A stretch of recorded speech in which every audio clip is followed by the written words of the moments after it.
Assalamualaikum warahmatullahi wabarakatuh. Selamat siang Bapak Ibu. Salam sejahtera. Siang ini saya akan menyampaikan materi yaitu bagaimana membuat anak itu menjadi pintar dan besoknya bisa kaya. Semuanya berawal dari citra diri Bapak Ibu. Yaitu citra diri itu adalah cara kita memandang diri kita. Jadi cara si anak tadi memandang dirinya seperti apa. Kalau si anak tadi memandang dirinya itu pintar, anak akan menjadi pintar. Kalau anak itu memandang dirinya bodoh, anak akan menjadi bodoh. Jika kita memandang diri kita orang kaya, kita akan menjadi kaya.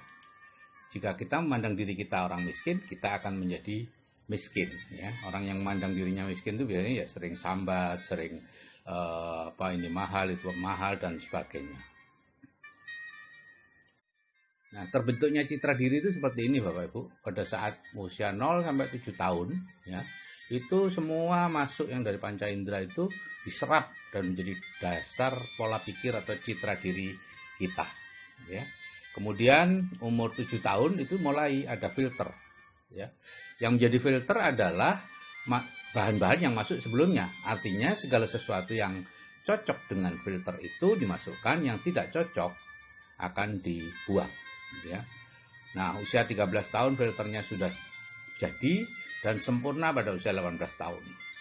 Sehingga sejak usia 18 tahun sebetulnya nasib anak itu sudah terbentuk berdasarkan citra dirinya. Ya. Jadi data di filter itu di-download saat kita tidur. Ya. Hanya sedikit yang bisa masuk karena yang lain yang tidak cocok dengan bawah sadar kita akan dilikuidasi. Dan karena 90% pikiran kita adalah pikiran bawah sadar, maka sebetulnya itulah yang menguasai diri kita. Atau kalau dalam bahasa sehari-hari yang 10% itu keinginan, yang sedangkan yang 90% itu kebutuhan.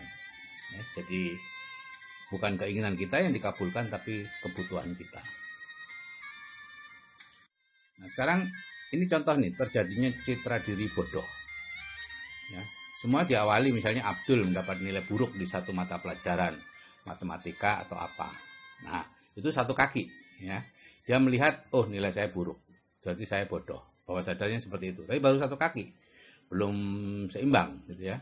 Tapi kemudian ini gurunya belum belajar tentang cara berpikir, kemudian mengatakan ya biasa kan Abdul, ayo belajar lebih keras ya, supaya nanti bisa dapat nilai baik.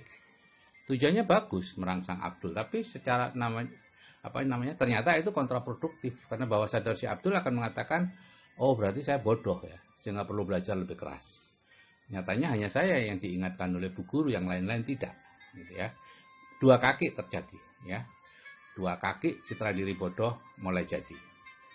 Kemudian sampai rumah, ibunya mengatakan, ibu dulu dapat 9, kok kamu sekarang dapat 5? Nah, ini sudah 3 kaki sudah selesai sudah, ya. Citra dirinya akan katakan saya lebih bodoh dari ibu. Apalagi kalau ibunya membandingkan dengan kakaknya, kakakmu dapat 9, kamu kok dapat sekian gitu. Maka citra diri bodoh sudah terbentuk sempurna dan anak akan menjadi bodoh. Ya. Akan ada semacam mental block ya, dalam pelajaran-pelajaran matematika atau pelajaran apapun yang sudah ada citra diri tidak bisa. Nah, citra diri pintar juga sama. Diawali dengan mendapat nilai baik di satu mata pelajaran, kemudian bu guru mengatakan, oh Abdul pintar sekali ya. Nah, sehingga si Abdul merasa dirinya pintar, kemudian ibunya juga memuji, sehingga lebih pintar. Jadi citra diri pintar terbentuk sempurna dan anak menjadi pintar. Nah, jadi bagaimana sebetulnya cara membuat citra diri anak? Jadi tugas kita Bapak Ibu adalah menciptakan citra diri pintar pada anak. Itu tugasnya orang tua dan guru. Tapi sayangnya karena tidak mengerti, akhirnya justru kebalikannya yang terjadi. Jadi kalau kita melihat rapot itu hanya nilai yang baik saja yang dilihat, ya, dan dipuji habis-habisan. Misalnya itu nilai keterampilan atau apa 9,5, wah luar biasa ya. Bapak dulu tidak pernah lo dapat sekian. Nah, jangan pernah mengomentari nilai yang jelek. Kadang-kadang si anak, terutama anak-anak yang koleris dan lain-lain, merasa tidak puas karena ada nilai jelek. Itu kita harus menghibur mereka. Oh ini lumayan bagus, kakekmu dulu lebih jelek dari ini. Nah, atau bapak dulu lebih jelek dari ini, gitu ya. Pokoknya katakan itu supaya si anak merasa bahwa dia lebih pintar.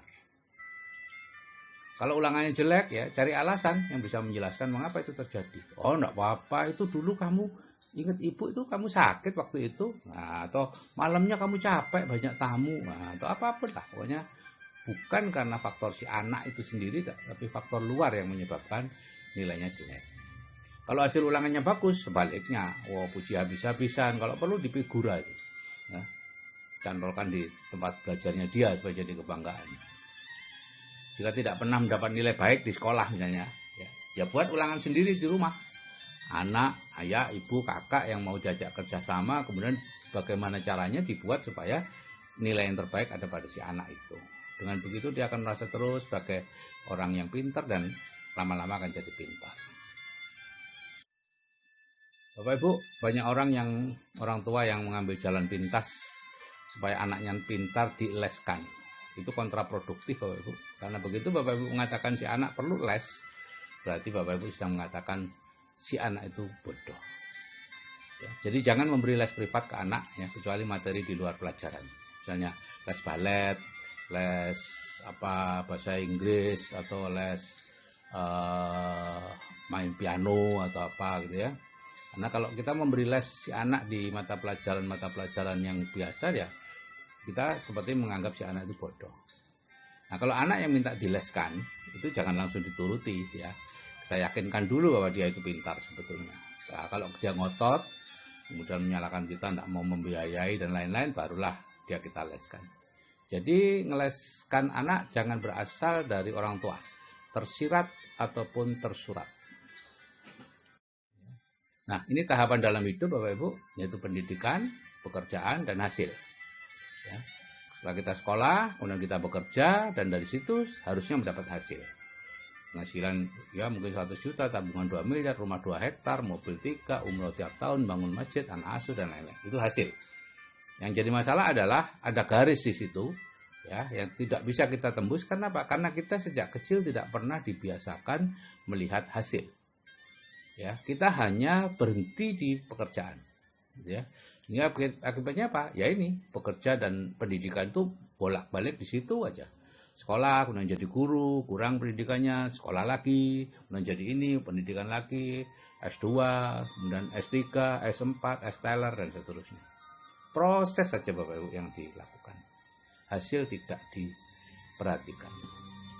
Sekarang mulailah menjadikan hasil itu sebagai tujuan hidup bagi si anak. Gitu ya. Selama ini kalau anak-anak ditanya, kalau besar jadi apa? Jawaban yang diharapkan adalah nama-nama pekerjaan. Jadi dokter, jadi insinyur, jadi polisi, jadi tentara, jadi hakim. Kalau ada yang jawab, saya ingin jadi orang kaya supaya bisa membantu banyak orang gitu misalnya ya. Dulu anak saya seperti itu waktu TK. Digiring oleh gurunya. Iya, oh bagus jadi orang kaya. Tapi untuk bisa kaya jadi apa? Oh enggak penting Bu Guru, katanya Bapak. Katanya anak saya gitu.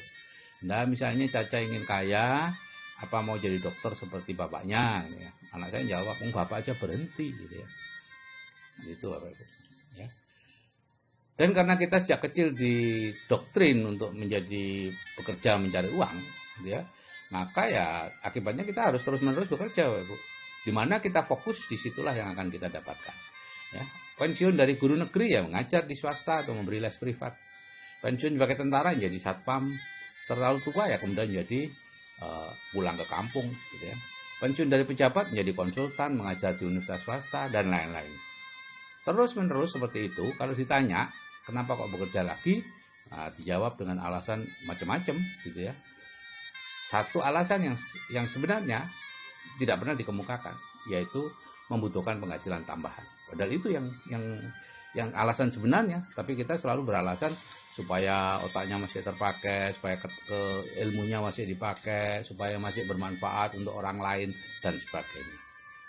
Saya mengenal banyak sekali dokter, pengacara, notaris atau apa, direktur, mantan direktur yang berhenti dari pekerjaannya, pensiun dini karena sudah mendapatkan penghasilan yang cukup besar. Jadi Bapak Ibu, kalau Bapak Ibu sudah mendapatkan penghasilan yang cukup besar, maka Bapak Ibu tidak punya alasan lagi untuk tetap bekerja. Nah, kita perlu merubah ini sejak anak-anak untuk tidak menjadikan bekerja mencari uang sebagai tujuan hidup, melainkan kemakmuran atau kekayaan sebagai tujuan. Untuk itu yang pertama diawali adalah menghilangkan dulu orang tuanya fobia kaya, ya, dengan mendengarkan audio terapi bawah sadar itu, fobia kaya ini akan hilang. Banyak orang yang fobia kaya, takut jadi kaya, menyebut kaya aja takut, ya, tidak berani karena dianggapnya itu keserakahan atau apa gitu ya. Nah, sejak kecil anak-anak itu dikudang untuk besok menjadi orang kaya yang banyak membantu orang. Oh, sapimu berapa ya le besok ya? Rumahmu besar ya le. Itu terus saja dikudang. Kalau melihat di TV ada barang-barang mewah, katakan bahwa dia besok punya itu. Ibu mau kamu ajak kemana dan seterusnya. Kalau anak ingin menjadi salah satu pekerjaan, misalnya, aku pengen jadi dokter, oh ya belokkan aja untuk menjadi kaya. Terserah bagaimana caranya. Ya. Nah, untuk anak-anak yang cukup besar, umur 13-18 tahun, katakan ketika dia mengantuk, sudah menjelang tidur itu, sambil mengelus-elus kepalanya atau apa gitu, ibu percaya, nah kamu besok menjadi orang kaya yang banyak membantu orang. Udah, itu aja yang kita katakan. Jangan ditambahi dengan insya Allah yang sering kali kita pakai sebagai PHP, ya. Sudah tahu kita nggak datang, kita katakan insya Allah datang atau apapun. Atau saya doakan, ya, karena dia melihat bahwa ibunya mengatakan, oh ya saya doakan, tapi ibunya tidak pernah melihat, dia tidak pernah melihat ibunya kemudian berdoa, masuk kamar berdoa mendoakan yang tadi diucapkan. Jadi itu oleh bawah sadar itu dianggap sebagai PHP. Bawah sadar kita itu jujur banget, nggak ada basa-basi. Oke Bapak Ibu, kalau kita bisa memasukkan program bawah sadar yang baik untuk masa depan anak, di bidang keuangan, di bidang yang lain, maka masa depan anak akan terjamin. Saya akhiri sekian. Wassalamualaikum warahmatullahi wabarakatuh. Selamat siang dan salam sejahtera.